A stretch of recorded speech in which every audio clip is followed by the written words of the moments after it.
হঠাৎ করে তাই আমারে কল করছে, কল করা হয় কুটু দিদি তুমি কই? আমি কই আমি তো বাড়িতে আছি। হয় চলো ছোটোবেলার মতো পিকনিক করি। আমি বলছি ঠিক আছে আইজা, আমিও বাড়িতে আছি ফ্রি আজকে। ছোটোবেলায় যে আমরা পিকনিক খাইতাম, তো ওই পিকনিকের মুডটা আজকে আবার ফিরে আইছে। তো বনভোজনের লেগে আমরা এখানে জঙ্গলে এখানে বাধা জ্বালাইছি, আর এখানে এদিকে খাস হতাছে, একজনের চুলা বানাইতেছে রান্নার লেগা।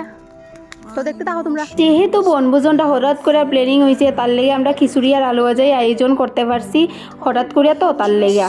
তো সবাই ছোটো ছোটো বাচ্চারার মধ্যে আমরা দুইজন বড়, একজন হঠাৎ করে আমার বান্ধবী ফোন করছে, আমি বলছি চল আজকে আড্ডা মারবো। তাই আর দেখে আমরা এখানে পিকনিক শুরু হয়ে গেছে। তারপর তাই আর ওই আরেকজনে মিলিয়ে খিচুড়ি আর আলু ভাজা রাঁধছে।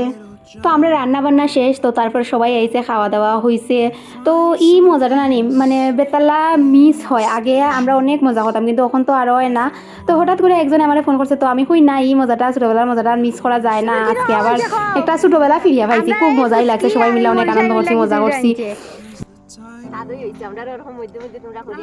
ঠিক আছে ও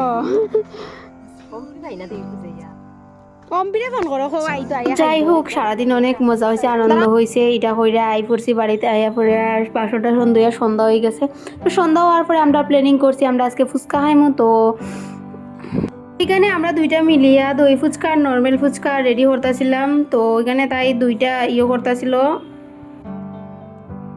এখানে দই ফুচকা আর নর্মাল ফুচকা লেগা মনিকা এখানে এটা করে রেডি করে দিচ্ছে। কত দিয়ে আলু সিদ্ধ বলছি, আলু সিদ্ধ দইটা কি সুন্দর সাদা, খাইলে আইও। সেদিনে বন্ধ আছিল আমার, তো আমিও বাড়িতে আসছিলাম। তো আমরা দুইটা মিলিয়ে সারাদিন আড্ডা মারছি, মজা করছি, অনেক মজা হয়েছে। সারাদিন এরকম বন্ধ পাইলে শুধু মজা করার ইচ্ছা করে। তো এইখানে যাই যে এরকম আনন্দ কমপ্লিট হয়ে যেতে দরকার। আমি মনে করি মন মেজাজ সবকিছুই ভালো থাকে। আর বন্ধু বান্ধবের লোক তো মাঝে মাঝে বাইরুনি ঘুরানি আড্ডা মারা মজা করা এটা খুব প্রয়োজন।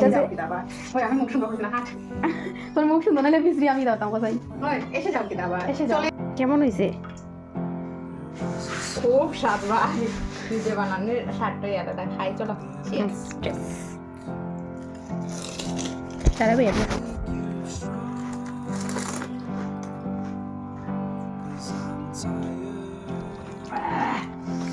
বিরাম হয়েছে, খুব স্বাদ হয়েছে, বেশি স্বাদ নেই। ভালো লাগছে আমারও।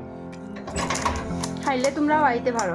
পেঁয়াজের মধ্যে দই স্বাদ লাগতো না খাইয়া তো স্বাদ লাগে না, খাইয়া তো কম না, খুব স্বাদ লাগছে। খাই নিরামিষ আমরা, তাই বানাই দেয় আমি খাই যাও।